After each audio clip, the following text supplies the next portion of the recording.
आहे ते मला वाटतं ते म्हणतो सर्वांनी जर लक्षात घ्या, कारण 4 टप्प्यांचा कार्यक्रम इथे संपन्न होत असताना ही गाववासियाची मंडळी बोभाटे कुटुंबीय आहे.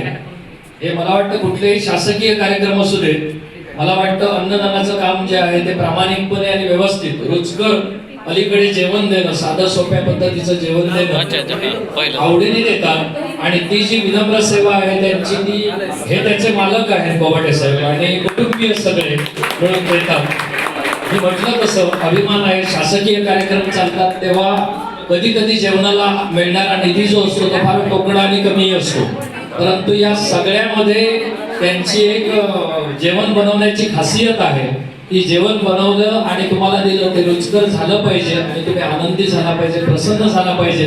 अन्न देवता निश्चितच ह्या मंडळींवर प्रसन्न आहे, ती सदैव राहू दे असं आम्ही म्हणतो.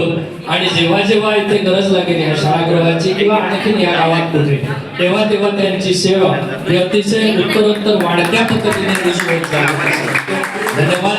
पुष्पगुच्छ देऊन मनपूर्वक ह्या कुटुंबियांना शुभेच्छा.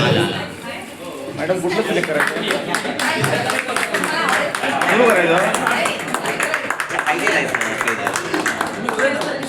काय वेगळं